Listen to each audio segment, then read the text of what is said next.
Okay, I'm sat here with author Shaun Bythell, who wrote The Diary of the Bookseller. Shaun, thank you for joining me. It's a real pleasure. I'm a big fan. It's a pleasure to be here. Thank you for having me. Big fan of the book, as you know. And so, how is the book doing?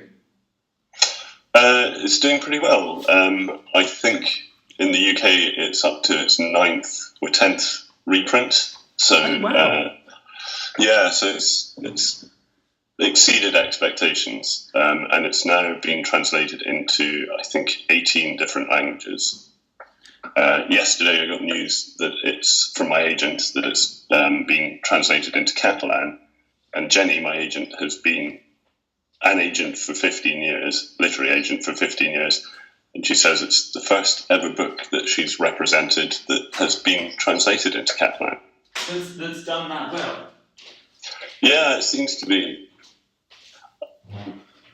The international rights have sold quite well, yes. Oh, wow. God, that's amazing. And but you've always kept a diary, haven't you? You didn't just write the book to get it published. You've always kept a diary. Well, actually, I haven't all kept a diary. I used to when I was younger, and then everybody who's worked in the shop has basically commented on how strange an environment it is and how it seems to attract unusual, interesting people. And every single person who's worked in the shop has said, you could write a book about it, and I always intended to, but I never got round to it. And then in 2012, a woman called Jen Campbell wrote a book called Weird Things Customers Say in Bookshops. And she, she wasn't the one who wrote about rockets, was she? That was someone. That was Jen. Sorry, I jumped in there mistakenly. That's okay, no problem. So Jen wrote this book in 2012, and I remember at the time thinking, oh God, she's written the book that I was hoping I would write one day. And then Jessica, who did write the book about rockets, said to me, look, your memory's so terrible, why don't you just keep a diary, which you can then use as an aid memoir in the future if you ever want to write something. So that was why I started keeping the diary. It's just because I'm so forgetful that I knew if I came back to it in a year, I wouldn't be able to remember anything unless I had it written down. That's curious, because one of my questions was that do you write everything down as it happens? Because you get the feeling when you're reading it that you've, after closing the shop, when the rest of us would kind of be too exhausted to write anything, you do then sit down, do you write everything as it happens? I literally write it as it happens. Wow. I mean, my memory is that bad that if I don't, it'll be gone by the end of the day. Is that longhand on a pad and then you type it up later? I just do it, if I'm in the shop, I do it literally, I'm sitting at the computer, someone says something stupid or does something stupid, I literally, after it's happened, just after it's happened, I'll type it up. And have people changed how they are in the shop since the book's coming out? Like, do they now watch out for you, kind of, if they notice you're typing? Has your source material kind of gotten wise, or is everything still as ridiculous as ever? Are people still being people? I think, a lot of people won't even know about the book. Mm-hmm. So I suppose their behaviour isn't going to change at all. But I think it's in a way it's been interesting in the way that it's changed my perspective about customers. So I think, before I started writing it, if somebody came in and was rude or said something really stupid, it would just annoy me. He would stay with you all day. It just bothered me. But now, if someone comes in and does something stupid or says something rude, solid gold. Brilliant. Okay, that's going in the diary. Yeah, solid Come gold. on, Yeah. Thank you very much. Yeah. Oh, that's brilliant. I wanted to ask you about, the Wigtown hosts the Wigtown Book Festival, and that's not just organised by you, that's organised by, because Wigtown has many books, it's famous for being the book town of Scotland. When did that begin? Because there was a note in your book about the man that comes to stay whose shoes you're always tripping over. He changed the book festival from being, you said, a group of volunteers to now a company that has a full-time staff, all paid, and it's kind of this amazing thing. So do you want to tell everyone who's listening about that? Yeah, sure. Oddly enough, this year is the 20th anniversary of Wigtown becoming Booktown and the first Wigtown Book Festival, so we're having a big celebration this year. But it really started 20 years ago, and it genuinely was just a handful of volunteers. So I remember the first one that I was here for So that was 2002. I mean, we didn't have a marquee, we didn't have a budget, we had a tiny budget, and it was all really thrown together. So I built a kind of marquee in the garden just out of sheets of plastic and things. I mean, it looked terrible. And one of the people that was invited that year was David Mitchell, who wrote Cloud Atlas. And thinking about it only makes it worse, which I have a signed copy of on the bookshelf. Oh, lucky you. It came into Oxfam when I was working there. And I was like, so you grabbed it. Well, I literally couldn't read it. I can't read it for very long because his observations about present day are so astute and accurate that they're actually quite depressing. I have to alternate between his book and Terry Pratchett as I read. Right. Well, so he was one of the guests. He was one of the guests in our first year, and he was Booker shortlisted for Cloud Atlas, and it was so chaotic and disorganised that only 5 people turned up.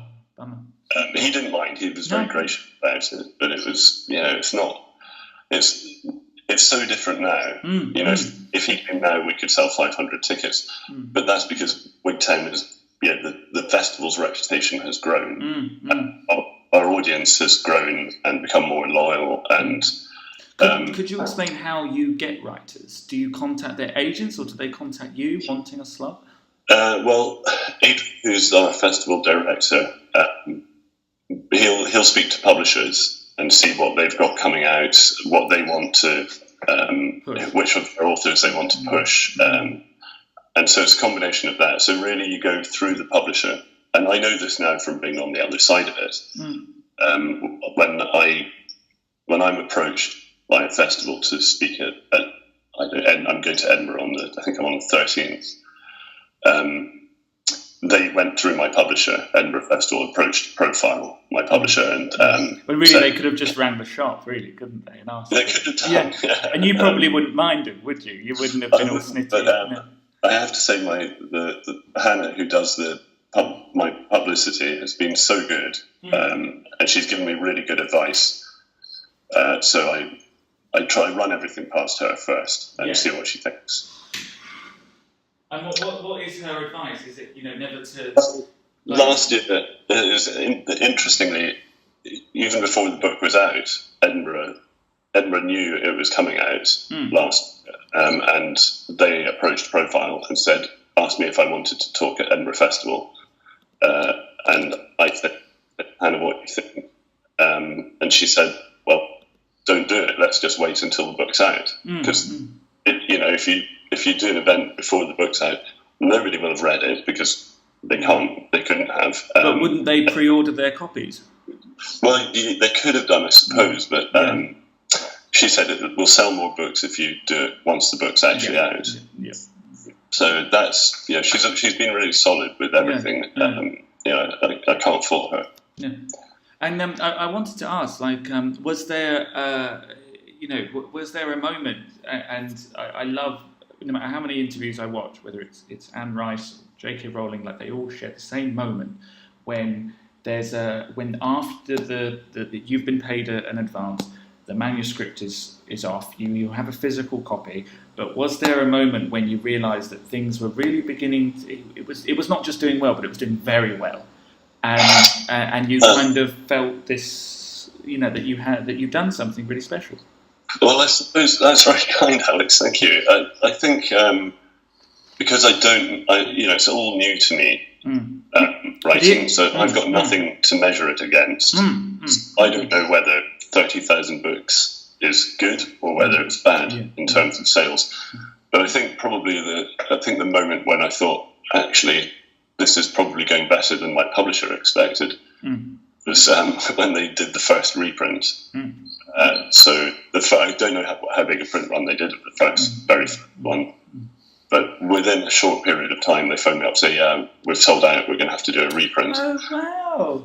So, and now we're into the 10th reprint. Wow. So, and I remember seeing on Facebook you were ahead of J.K. Rowling. You'd overtaken the Philosopher's Stone. Which country was that?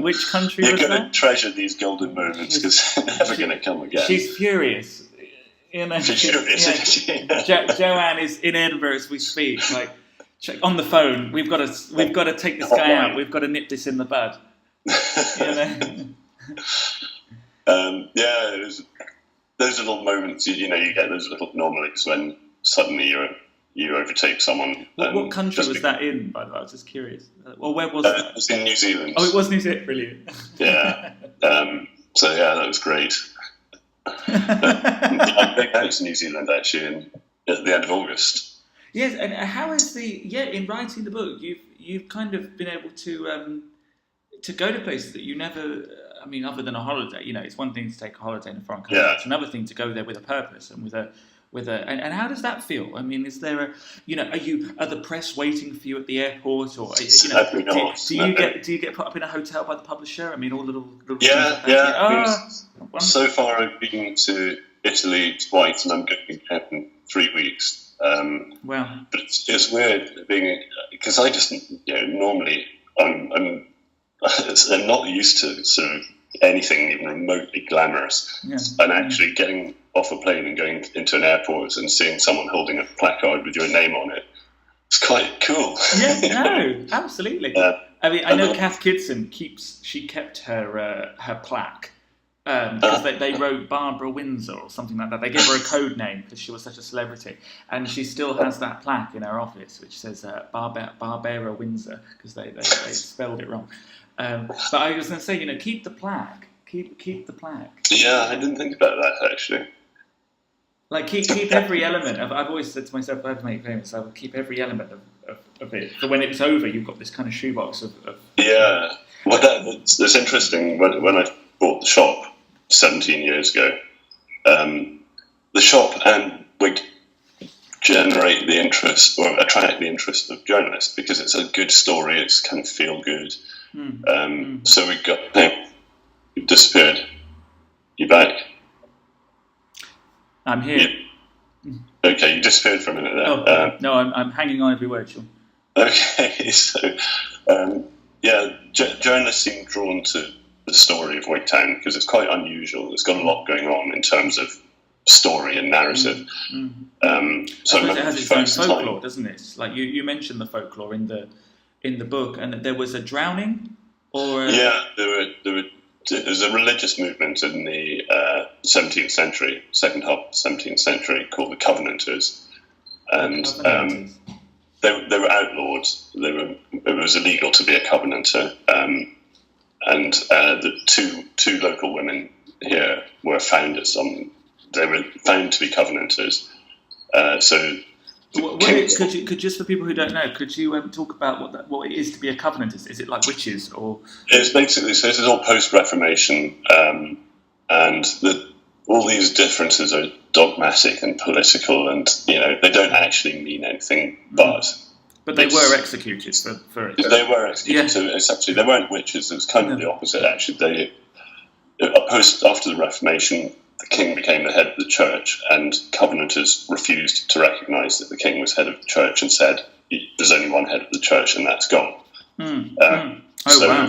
Essentially, it was slightly revolutionary in a way because it was perceived as being a threat to government.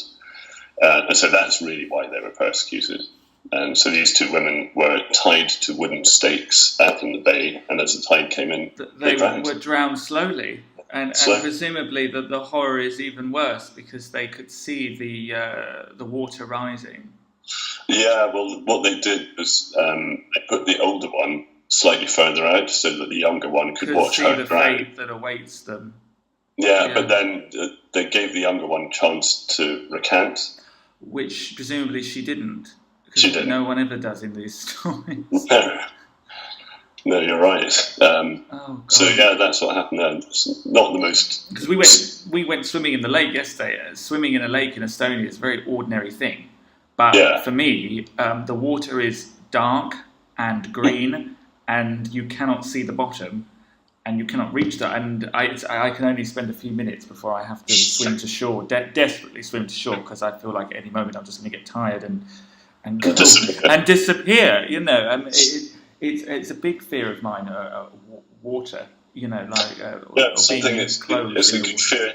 It's a good fear to have that. I mean, I think it's something you should always be respectful of. God, yeah. Not treat with any sort of ambivalence. Yeah, no, it's not. I mean, there was quite a strong current, and even a strong current, like in terms of like you've got to. It's all the more. It's much harder to get back to shore than it is. I mean, I swim a lot, but it's not the same as swim. No, swimming against currents different. And even getting to a large rock in the middle of the lake, we couldn't actually get up onto the rock because it was so slimy and spiky. You get this insight into. I've just finished the Odyssey. And the idea of these sailors clinging to these rocks after their ships have been dead. Slippery, like mossy, lichen rocks. That even if you try and climb up, you're going to gash your leg open.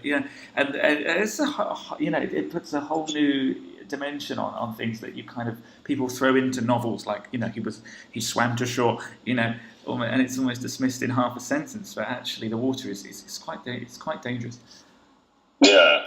And so do people come to see that? Do they do, I don't know if they do tours or people say while they're in Wigtown they're going to see this spot where these women were drowned? People do, some people do. Potentially it's a tourist resource, but we just don't really do anything with it. We do have monuments in the town to where they were drowned, and another one up on the top of the hill. But there's nothing official, really. I think, if I wasn't doing what I'm doing, I would be organising the walk tours. And you would be tying Nikki to the... Yeah. Yes, tying Nikki, and photos could be taken, and absolutely. Or tying me. Maybe Sandy the Pagan could sort that out, because I imagine that's the sort of thing that interests him, that kind of folklore. Yeah. I was going to say, you bought the shop in 2000, is that right? 2003? 2001. 2001. And I wanted to ask, how has as Amazon has grown in power, as the smoke above Mount Doom kind of and creeps further and further across the land, you've had to adjust obviously how you do business, but the thing that I wanted to bring to everyone's attention, which they'll find in the book and also in your shop if they go, is that you've managed to keep this kind of traditional bookshop, what we think of as a traditional bookshop, which again is not something that's very common anymore. I mean, people really do seek them out now just because they're so rare.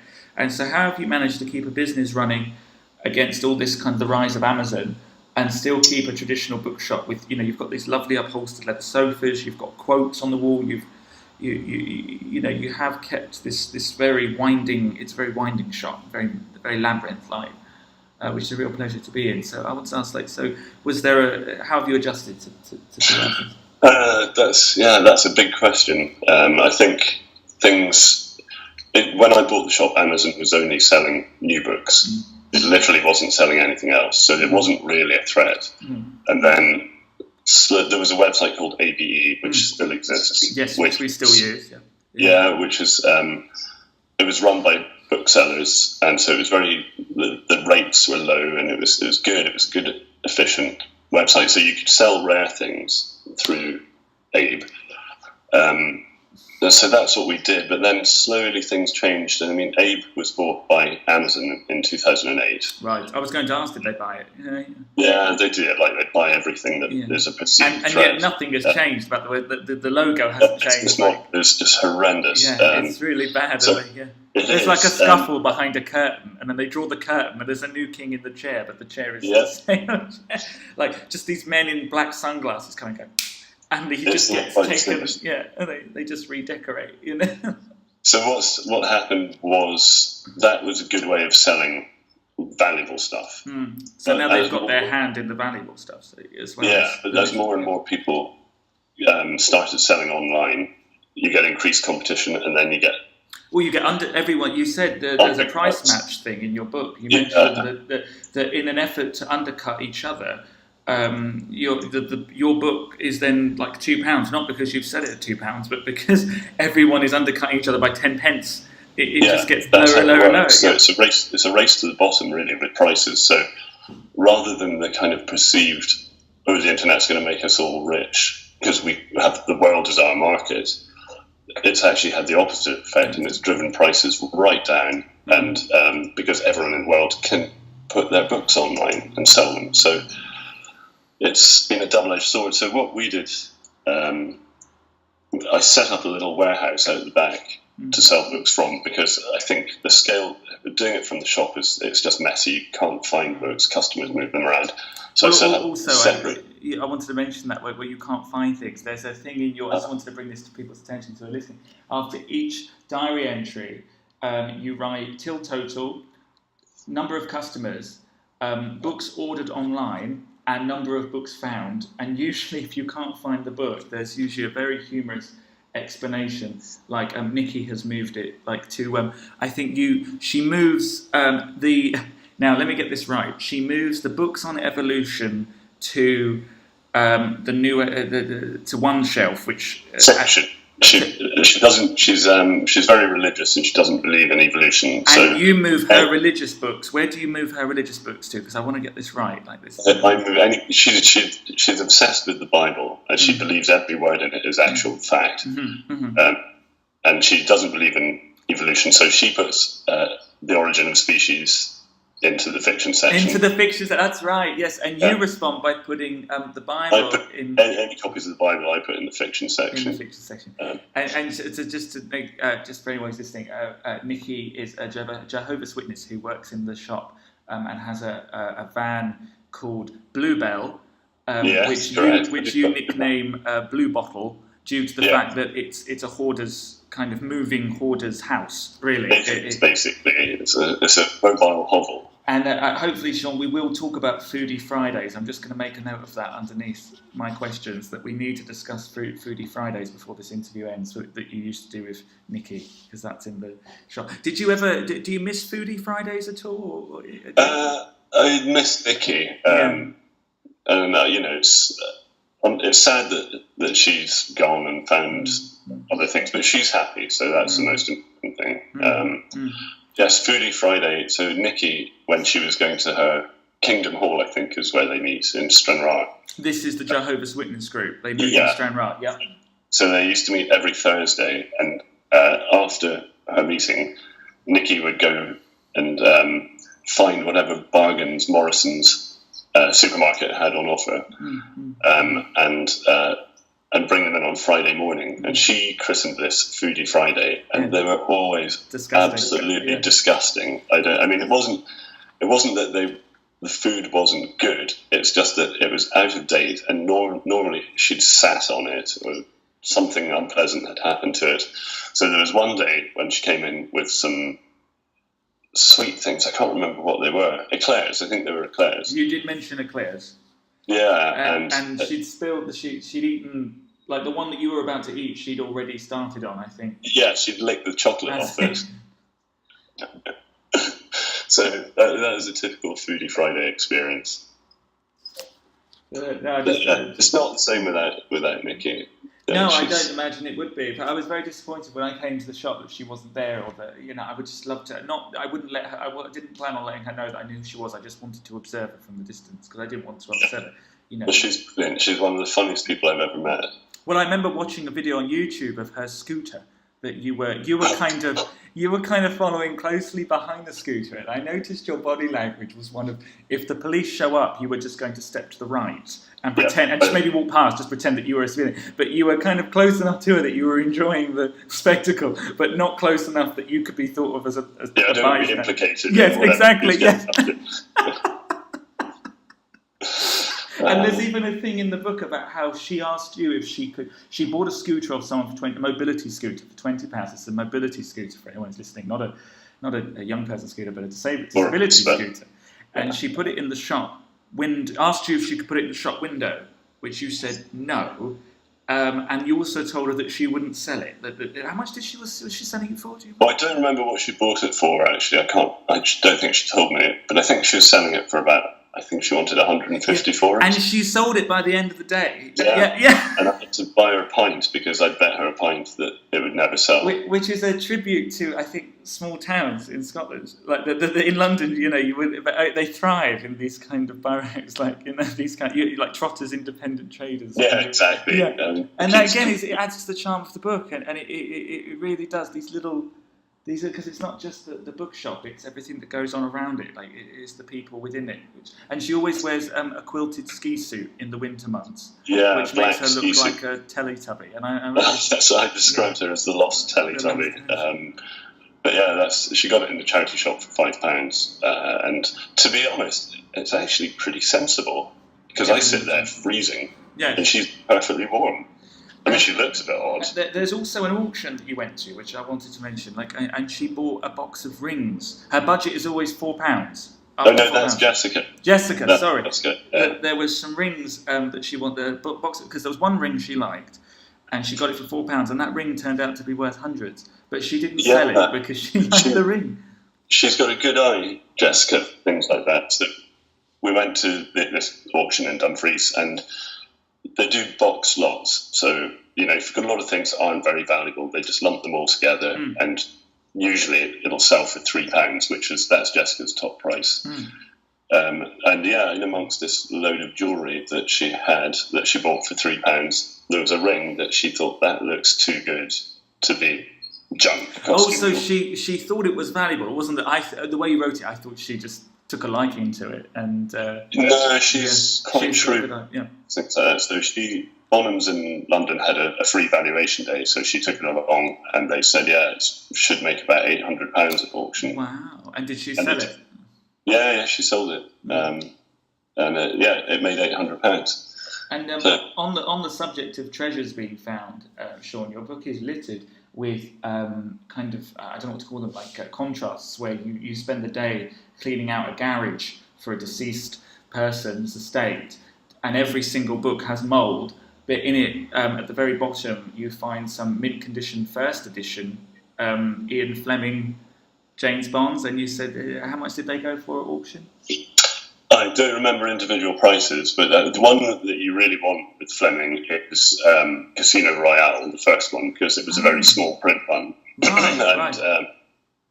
I don't know what it's worth now. I've never had one. But if you find one in a dust jacket, you're probably looking at about somewhere between 20 and 30,000, possibly more. So there was no Casino Royale, but there were quite a few of the early ones, the pre-1960 ones, which were really the ones where the money is. So I put them, they were in pristine condition, so I put them into an auction in Edinburgh, and I think 3 of them broke world record prices for Fleming. Wow. So, and presumably, did you put that money back into the business, or do you keep it to one side? Well, what I did in that case was I told the people I was buying the books from, who was the stepdaughter, I think, of the guy who died, who was a book collector. I said to her that I can't afford to pay for them now. Do you mind if I deal with them, and then I'll pay you afterwards? Yeah.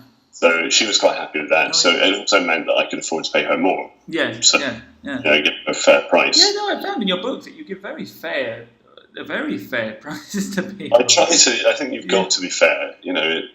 Everybody's got to get something out of it. So, if someone's selling a book that's worth a lot of money, you've got to give them a lot of money for it. And then, from my point of view, if I'm selling something for a lot of money, it usually means it's worth a lot of money. Yes. And I remember you mentioning in the book that you found a copy of the Temple of Flora. Is that what it's called? Yeah. Now, just for someone who wouldn't know a book is special from picking it up, because I don't. How did you know that this book was special? What did it look like? I'm deadly fascinated by your description in the book. Okay, well, there are a few triggers to look out for when it comes to valuable books. In this particular case, I cleared books from this. It was a castle or a stately home in Ayrshire, and all the books had been pretty rubbish. There was nothing exciting. It was all in fairly poor condition. And then as I was leaving, I spotted this huge book leaning against the side of the table. On the floor? It was thin, but it was large. So I just asked the woman if I could have a look at it, and she said, "Yeah, that's fine." So what was she using it for? What was it? No, it was just somebody had just left it there. I think, I don't think it was specifically doing anything. Oh, right. It wasn't a doorstop or anything? No.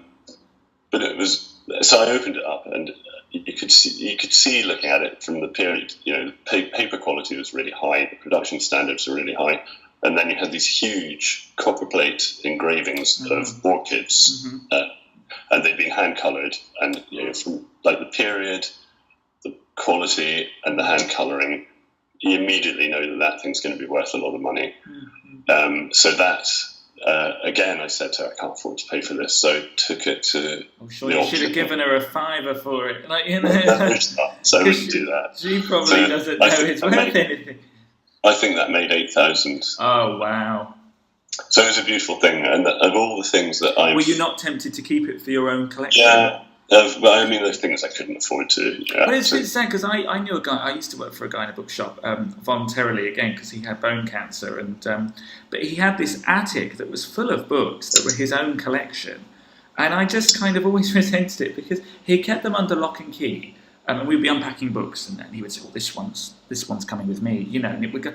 But yeah, he wouldn't. It's not like he actually read them or he actually did anything with them. They just stayed there, and I think there is something about working in the shop itself. You do have to kind of love things and let them go for the sake of keeping the business moving. That's absolutely right. I developed a disassociation from you have to be dispassionate about them and view them as objects. They're commodities. That's really what they are. But I do have my own library, and I do get very attached to books, but they're not usually because they're valuable. I've just finished reading relatively recently. Jessica actually gave me a book, brilliant book. I don't know if you've come across it, called The Amazing Adventures of Cavalier and Clay. No, I don't know. It's Michael Chabon. Anyway, it's a brilliant book. It's beautiful, and it's just a paperback. But I won't throw that away. I won't sell that. I'll keep it because I suppose in a way you invest part of your life when you read a book. Well, I still have here. I'm rereading a series I loved in my teenage years. Because I still have a few Stephen Kings that I read. My first ever. I'm very proud of my copy of Salem's Lot, which is a very strange copy. I think it's an American cover, but that was the first. It's actually still got my school library stamp in it because I never returned it, and I never will. and it's just, I just remember everything, and it's really upsetting actually that when you read a book as a child and it moves you in such a way, you suddenly become aware of this larger world of feeling that you never knew you had inside you. Because as a child you don't experience loss or grief if you're lucky. But I remember grieving at the age of 15 for a character in Salem's Lot, and then rereading it as an adult. You don't go to that depth of place. But I remember being preoccupied for days, not being able to concentrate in school, just waiting for school to end so I could carry on reading. Because and I know exactly what you mean. Especially with Kindle kind of making everything, disposable. You read it, you forget about it. But the books you read when you're younger, they do stay with you. Absolutely, I think that I was speaking to someone the other day actually about this sort of the first important book, important in terms of your reading rather than necessarily in terms of literary significance, that you read and how formative that is. And for me, it was a book by a guy called B.B., who was also an illustrator. His real name was Dennis Watkins Pitchford, but he wrote, his nom de plume was B.B., and he wrote a book called The Pool of the Black Witch. Can you just say that again, Shaun? Yes. The Pool of the Black Witch. The Pool of the Black Witch. Now, there's a title I'll be looking at later. So it's about a boy who's trying to catch him. B.B. mainly wrote about natural history, but in a sort of fictional context.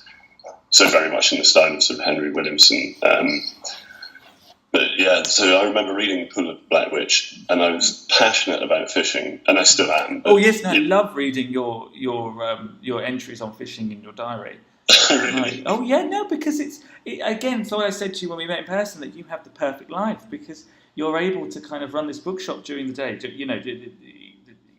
which is not a warehouse, not the Argos stockroom. Do you know what I mean? It's this nice business, and then you get these days when the weather's fine, when these nice girls will take over for you, and you can just sit in a boat and commune with nature, be at one with nature, and kind of refresh yourself spiritually as well as. And maybe I remember the story where you said you brought home when you were a child, you brought home this massive fish You said in the entry you're with your father, and you took you fishing, and you brought your massive catch was this huge trout, I think it was. You said in the book, but as someone who's never fished, it makes it kind of. I understand now why people do it. Yeah, and I think going back to BB in the Pool of the Black Witch, I think having had that fire, that kind of passion for fishing, and then reading someone write so beautifully, and someone who absolutely captures what it feels like to be so obsessed with catching a fish. I mean, he really, really got it. And I think that was probably the first time I really appreciated good writing and where it can take you. It is curious that working in a bookshop, I did get, I don't know if you've encountered this, I call them smug, and it's like a whole species of customers called the smugs, and they say to you, have you read Wuthering Heights? And I have got a copy on the shelf, not read it yet. And you hear Wuthering Heights, David Copperfield, there's certain classical literature which everyone goes, oh, you haven't known a good book until you've read that, And I think, well, have you not stayed up late in a park at the age of 15 reading Salem's Lot just after the sun's gone down? Completely different, like being literally scared out of your wits by an unknown author. I know Stephen King is well known, but for me at that age, he wasn't anyone else. He was just I didn't even know who he was. It was just a book I read because it had a vampire on the cover, But the way they kind of come in, and I think you touched on this in the book, was a man came in and asked you if you had a certain author, and you said, actually, you have a room, totally the Scottish room, totally for Scottish authors, and you have a huge collection of his work. And then he spent the next hour in the shop trying to get to the front door without being seen, because he just wanted to let you know that he was an academic reader. And I'm not an academic. Yeah. I'm not an academic. I've never. I had to read the Odyssey for my course, and I hated every pen. Although afterwards, reading the essays which people have written, that's interesting. Like seeing that, because I didn't see comparisons before. How the Neptune is kind of pagan, and all the monsters he comes up against are kind of women and women's symbolism and sexuality. I see it now and I think, wow, that's amazing, but I certainly didn't see it when I was reading it. I just thought this needs some editing. What I'm saying? And as you know, I've been editing my own book and trimming down, trying to get it down to 90,000 words, and it's like, Homer, you need to hear you say that, Alex, I'm sure. Oh no, we'll cut that bit out of the interview. No, you've got to keep that in. Yeah, but you do deal with them at work. You do, before everyone kind of lynches me. I mean, you do have to deal with these people who come in wanting to brag about their academic, and you just think, well, I just like sitting in front. I just like having a Terry Pratchett and a hot chocolate. Leave me alone. Literary snobbery is. It's foul, really, isn't it? It's not a very nice thing. It's not very attractive. No. And it's pervasive, but only amongst a certain type of person. And they'd be the first type of person who would come into the shop and ask for an obscure author and then just be horrified if you said, oh, I'd never heard of them. What, to call yourself a bookseller? I had a woman storm out on me because she said she wanted the book The Girl on the Train, presumably because it's been out in the cinema. Just come out of the cinema, and I said, "Do you know the author?" And I didn't know the author, and we didn't have internet in the bookshop. We're a second-hand bookshop in Wimbledon, and she said no, and I said, "Well, without the author, I can't find it for you." And she stormed out and went, "Can't you look it up?" And I was just like, "Well, on what? We have books. We didn't have a computer. We have an old-fashioned till and a load of books in, But she only wants it because it just came out in the cinema." Yeah, you get that a lot. Yeah. Do you have a decent stock of Dan Brown in the shop, Shaun? Dan Brown, great. There are some authors that just don't sell in the second-hand marketplace. No, because they've been pumped into the market so much. Yes, exactly. You can find one in the charity shop now for 99p. If it's selling in Tesco's in their book section, then you'll never sell it at second-hand. Dan Brown falls into that category. And I wanted to ask about, so could you explain how the postcards began? Because you now have quite a lot of postcards coming to shops since the publication of the book, but presumably there was a time when it was just one or two, and it wasn't to do with anything. When did it just start happening? It started about 5 years ago, and I received an anonymous postcard that just had written on it something like, the Oxford English Dictionary was mostly written by lunatics. Madmen. I remember that from your book. Yeah, and that was the first one. So I just photographed it and put the photograph on Facebook, and said this anonymous postcard just arrived in the post. And then over the next 2 or 3 weeks, other people got on there'd be 2 or 3 every day, and usually with some sort of literary fact on them. And could you describe the instant where you asked Nikki to judge the best? But presumably, if they're anonymous, Shaun, how do you give the winner their reward? Do they have to come forward and claim the postcard? They do, yeah. They do, okay. So, and of course, I asked Nikki to... We had 1 week where I think there were 10 or 15. I'm trying to find the extract now, and it's always easy to find because of the handwriting. It's in your book, her post. Well, I won't spoil it, but tell the story. Well, so we had decided to give a prize of, I don't know, £10 voucher for the shop or something for the best postcard that week. And so Nikki was the judge. So it was on Friday night. I went to the pub with some friends, and Nikki stayed in to work out which one she was going to pick for the winner.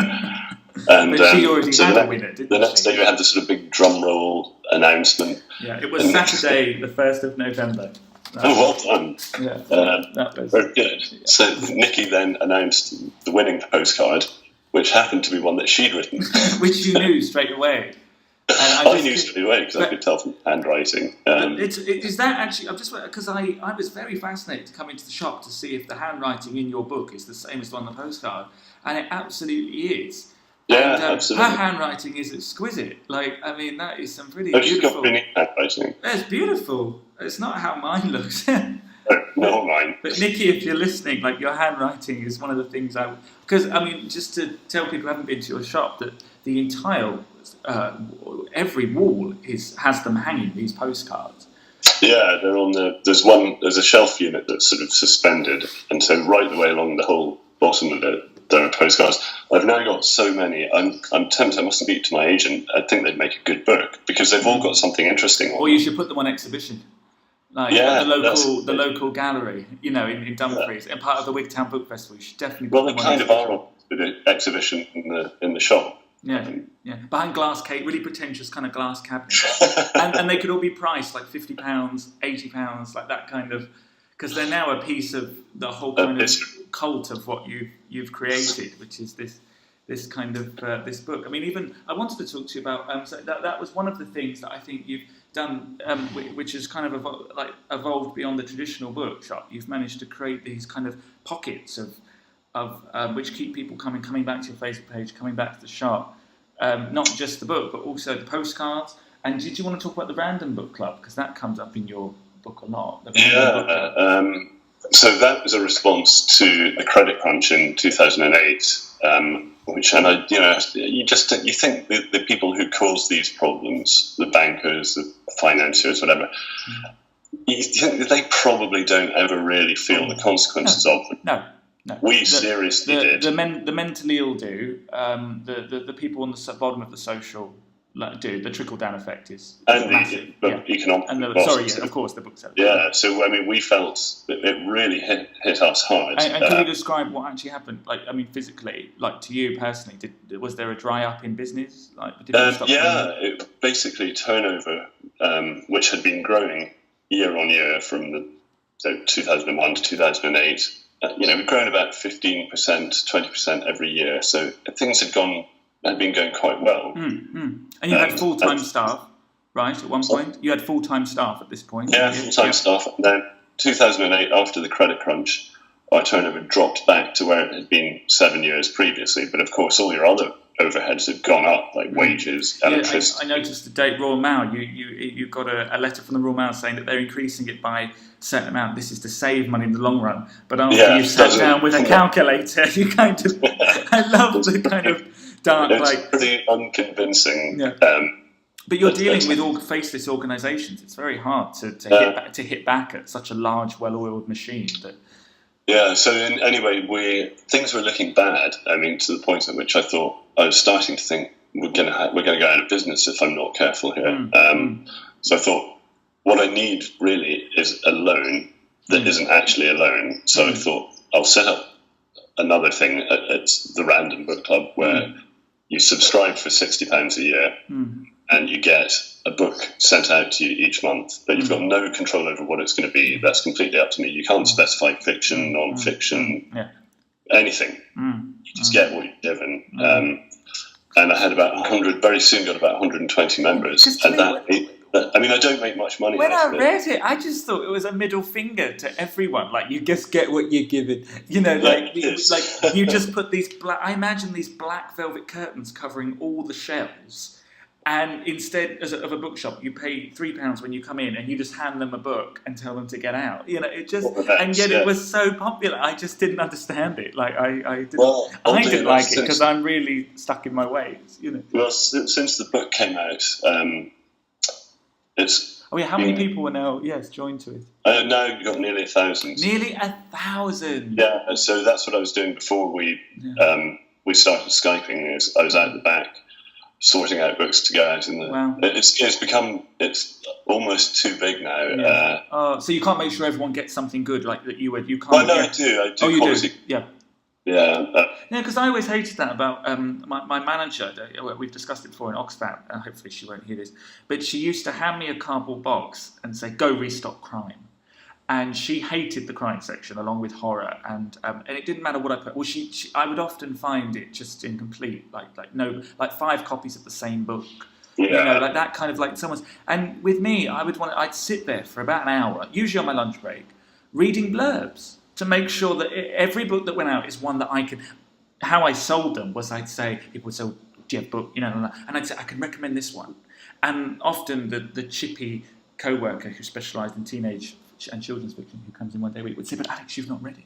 And I would say, "No, but I read the blurb, and if I had time to read every book that I wanted to read, this would be one." But I'd read enough of it to say, "Well, this book is about da-da-da, give it a go." And often they would. But I always resented how they would just fill this carton with it. And if you've got 1,000 people, you know, you have to sit there and you have to read the blurb to make sure that you're not sending out something that you wouldn't really want to give a go yourself. Otherwise, that's really what the bottom line is. Which is also why I stopped working at Oxfam, by the way. If anyone's listening, because it was just, you know, go fill up that shelf. It's crime. And then on the days that I was in, our crime would always sell double what it did. It sold. She told me actually, because the day that I really organised it, she told me that we did more that day than we did in the week that we get on crime, because there was just nothing. It was all modern crime. Instead of, I used to scour the warehouse sorting through all this crap. Like, they would just dump it in a bit. It was no order like the other ones. You couldn't even see it.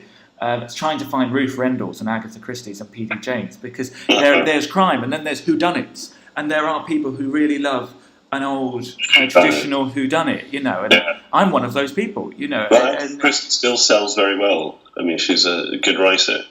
Oddly enough, I had to do a talk in Hay-on-Wye. I think I told you about this. You did say you did a talk. Someone in the audience was a colleague of yours. Yeah, my old enemy, yeah. Oh, is it your? She had nice things to say about you. Yeah, no, that's why I didn't really reply to your message, because I didn't want to kind of sour the memory for you and say that me and her she was actually one of the reasons I quit. Right, I thought she was quite. What was she called? Anne, was it? Oh no, was it Beth? Did she speak with an American accent? I can't remember. I think she might have done. Yeah, because I thought you said blonde. Yeah, it was Beth. Yeah, my old rival. we had nothing in common. I mean, we read completely different things.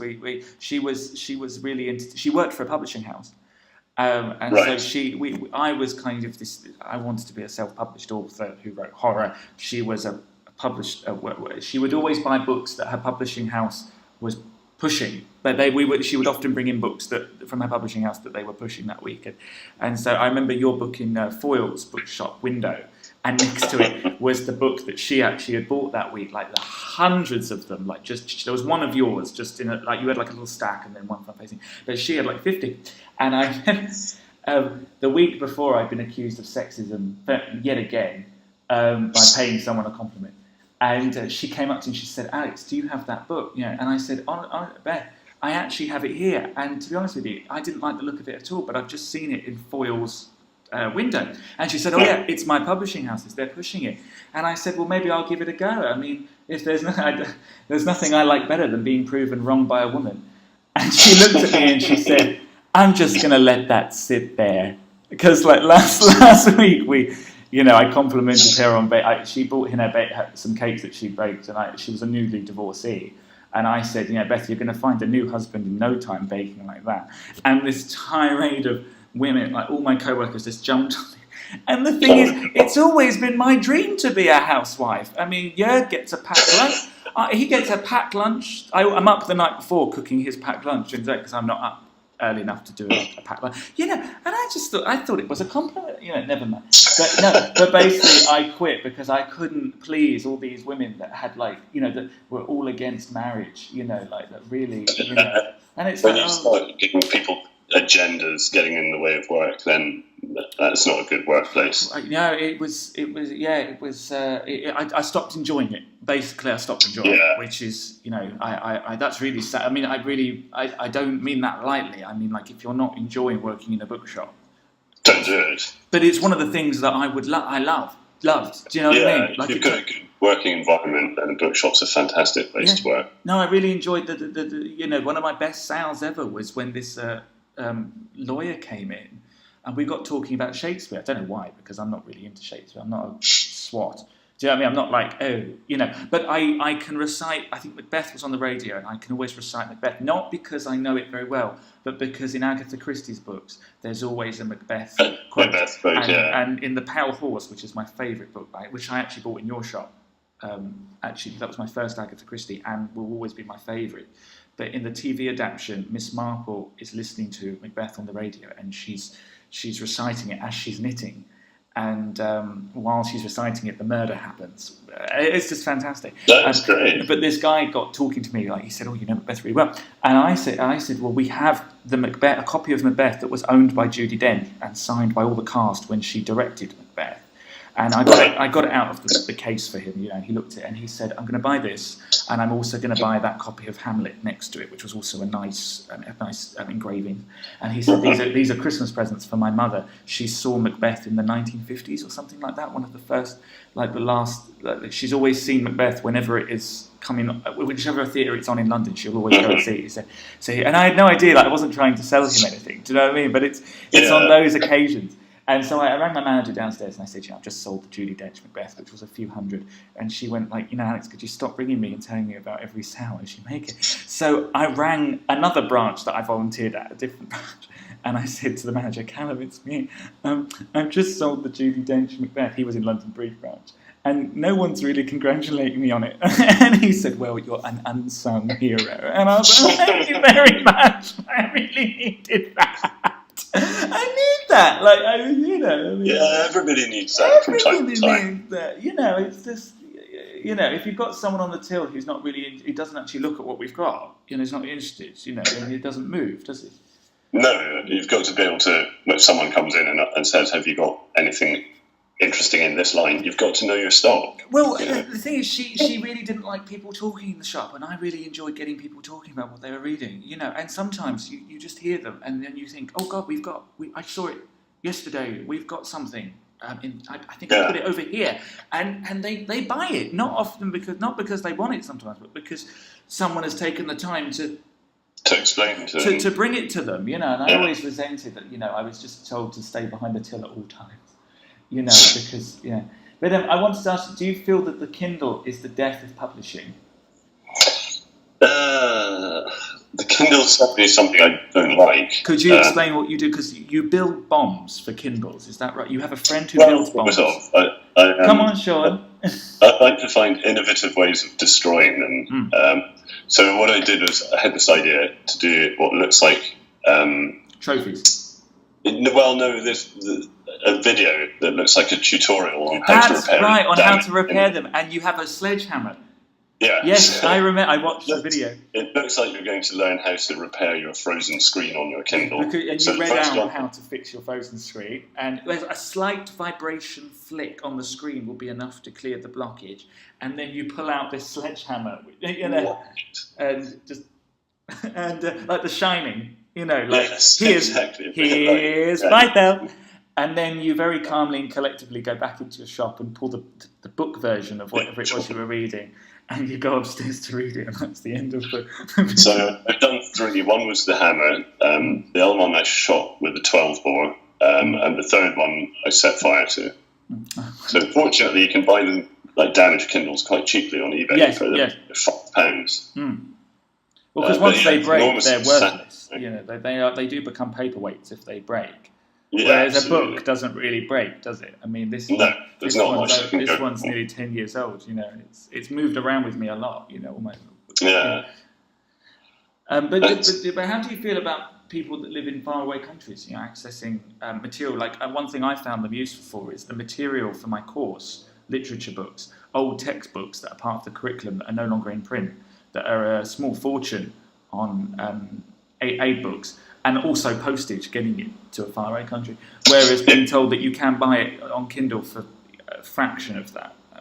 I definitely think they have their purpose. I think literature shouldn't be, especially educational material, shouldn't be restricted to those who can pay for it. To the rich, absolutely. I do understand that there is a sort of moral argument for making things cheap and free, but I think certainly for what can happen is if you make things too cheap or free, people stop valuing them. I think books now, being able to buy a book for a penny on Amazon, it's changed that people look at that thing, that object, what it represents. It's just, it's disposable, it's a penny. Not the hours spent writing it and then the hours spent editing it. And proofreading. Publishing and all there's a lot goes into it. Behind the scenes. And the cover artwork as well. I mean, I really love I like cover artwork. I know you shouldn't judge a book by its cover, but it is really nice. I love the old Agatha Christie's where you find them and they've got the old covers. There's a brilliant book that's just come out about the art of the dust jacket, and I can't remember what it's called, but it's beautiful. It's really well produced. So you should have a look at that. What's it? The title is The Art of the Dust Jacket.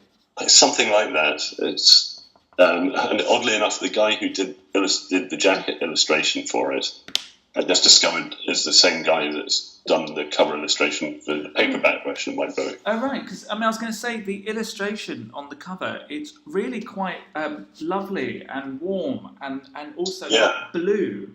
It's kind of become, you could do key rings and you could do, it's a very strong blue, and I think everyone recognises the book as soon as they see it. The guy who did it is John McNaught, his name is. I haven't met him, but I'm really pleased with it. I think he did a fantastic job. Yeah, it's very warm. It stood out. I remember I bought it I was just in a bookshop in Scotland and it was just there. And for no reason at all, I picked it up. It wasn't that I went looking for this book or anything like that. So it definitely was the cover that kind of... Yeah. And I do like that you're kind of standing kind of in the doorway. You're there kind of in the doorway. I always liked that you're kind of just... I don't know. You look almost glum. The first version of it that they showed me, it just looked too... You were saying, describing it as warm. It looked too kind of twee for me. So I just sent my message back. That is not this version. No, so he added the rain or the snow, and there's a dustbin that's been knocked over. Yeah, I like that actually. I think that he got that. He understood what I meant by a bit more gritty. Because without the dust jacket, without the dustbin and the rain, it all looks a bit too perfect. It looks like there's nothing bad. No, because your shop is quite gritty. You've got this ski jump scoot wearing Jehovah's Witness kind of with Foodie Fridays, and you've got, but it all comes together in a pot, and it does warm you.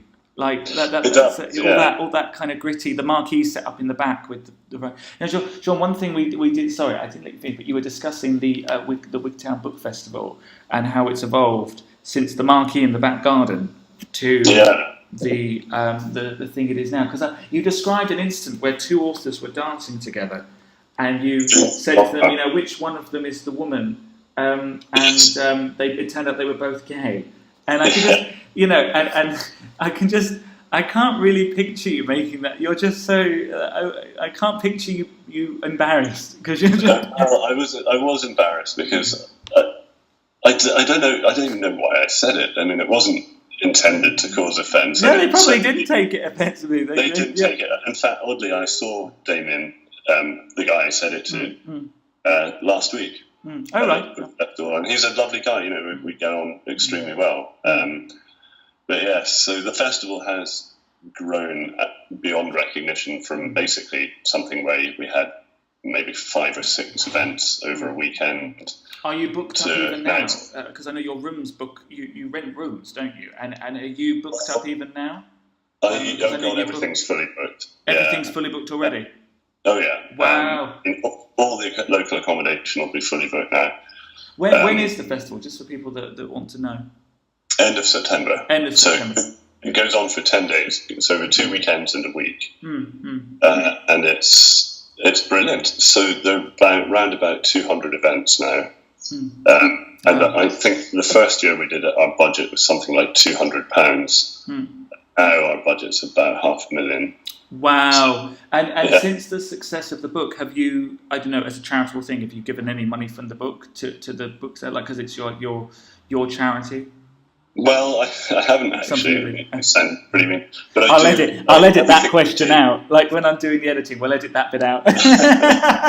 No, but whenever I do anything, like last year I did a talk in Wigtown, and it was sold out, 175 people. Wow.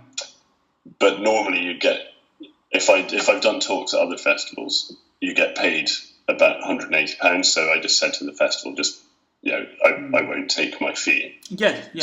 And I've done 5 or 6 other events that I haven't charged for. So because you're kind of promoting the festival itself, Yeah, it's good for everyone. And do you give talks at the festival, or you're more the behind the scenes? What part do you play? In the past, it's all been behind the scenes because upstairs above the shop we have a big grand Georgian drawing room. And it's beautiful. I saw it. Did I see it? Was it the room I saw with all the furniture you bought at auction? Yeah. And you say in the book that Nikki believes that when the apocalypse comes, you will be dead. She will be left on Earth along with all the other Jehovah's Witnesses, and she tells you that she's already eyeing up furniture for when the apocalypse comes, which I thought was quite sweet. Yeah, it is quite sweet, and I kind of I admire her faith in something that I suspect is not going to happen. But she's also comfortable enough around you, and this is what I often use about living in London, is that no one would ever become comfortable enough around me that I could just be not offensive, but just kind of. There was only one friend I had where we could kind of be offensive to each other. He once said, I once came to him and said, because he was always picking me up about my political incorrectness. And he was Bangladeshi, and we were playing a 1940s card game called Happy Families, and there was one family that were chimney sweeps, but they looked a bit gollywog-esque, shall we say. And I said, Zach, I took the liberty of taking the chimney sweep family out before we start playing because I didn't want you to be offended halfway through the game. And he went, getting your barbs in early today then, and it's just, I just really, there wasn't enough, and I just really loved, I was quite jealous reading the book that you've got this relationship with someone who's at ease enough around you that she can just take the mick out of you, even though you're her employer. And yet there's no sign in the book that you've ever tried to tell her off, but we never know in the book if you're offended or not. You said you had a friend who insults you regularly. He emails you saying, "Oh, you ginger git, I'm coming down at the week." And you said you're always perplexed as to why he does that because you've never given any sign that you're okay with him.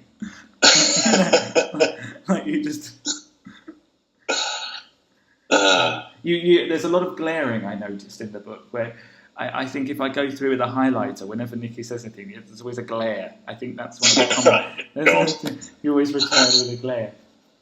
But, at the drawing room, sorry, I took us off topic there.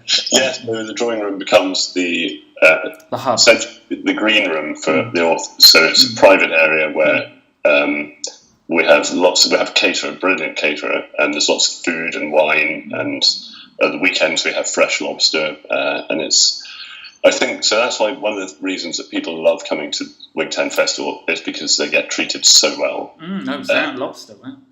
Yeah, it's great. I don't think I've ever had lobster. It's delicious. Oh, okay. Yeah. Maybe if I come down, I'll save it. I'll save it when I come down. Yeah, lobster in Wigtown. Yeah. When your book becomes less, we'll have you. Well, yeah, if and when. But I wanted to ask you. So, how does it work? So, do people pay to see certain writers? Yeah. And so do the they have to programme rotate the concept- jury room? So they go in, they do their thing, and then they have to leave, and then presumably the people that have come to see their talk, they have to leave the room as well? Or Yeah. yeah. Essentially, what happens usually is you've got an hour. So most of the events are chaired. So you look at what you want to go to in the programme, phone up, book your tickets, pick up your tickets, go to the event. And there'll be the chair, whoever's chairing the event, will interview the person you've gone to see for probably about 40 minutes.